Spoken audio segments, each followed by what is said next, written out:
Hello, my name is Lara. I teach at a rural one-room school in Montana. Uh, I am responsible for teaching all subjects, all grade levels, kindergarten through 8th grade.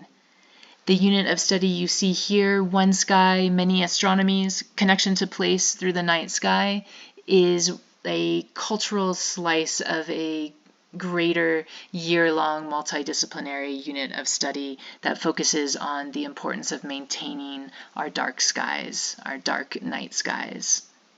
The two big ideas for this unit are how has colonization affected our relationship with the sky, and how is indigenous science an important complement to Western science?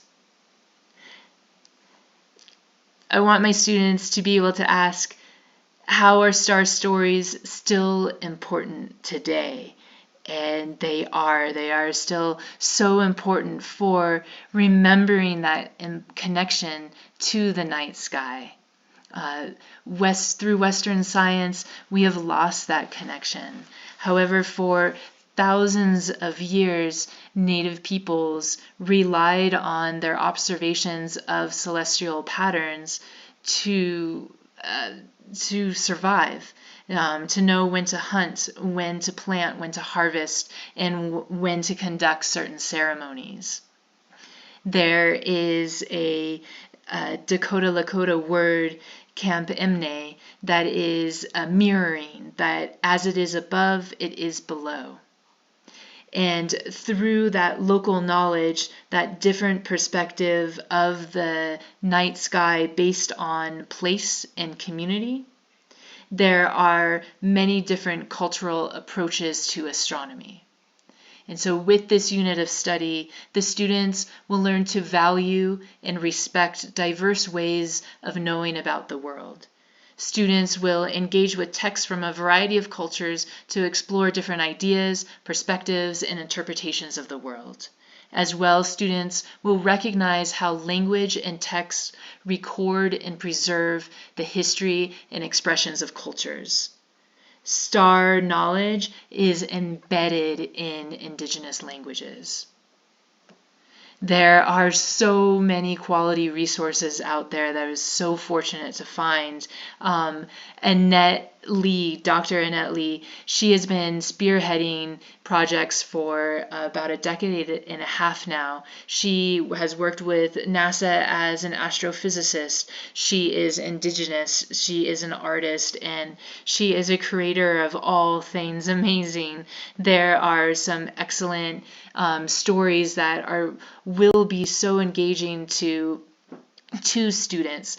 She's working with the Minnesota Office of Public Instruction to make sure that traditional ecological knowledge of the stars is getting put into schools, that there are materials and curriculums there for teachers to access, and she is developing those. She has voices of elders from different tribes relaying the star stories through animation and through very vivid and beautiful pieces of art that she has created and other indigenous artists have created as well.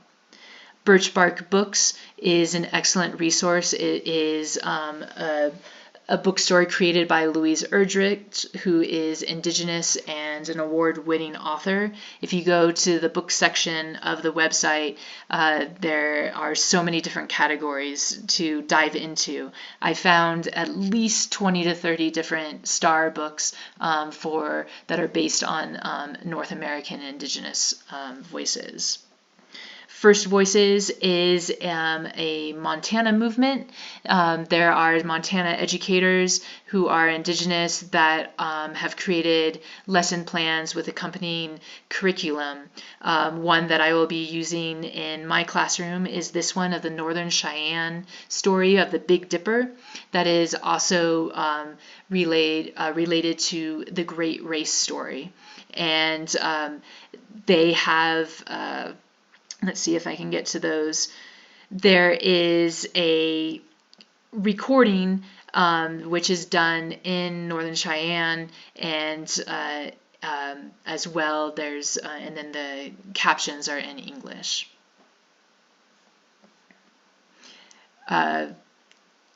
My students will get to decide how they will demonstrate their learning, and that learning will be presented at a community event this late spring, or in like late March is what I hope to intend, to have a Star Lab that I'll be renting from the Museum of the Rockies. And that way the students will be able to have an event that they come together with the community to share their knowledge in whatever format that they feel is best for them.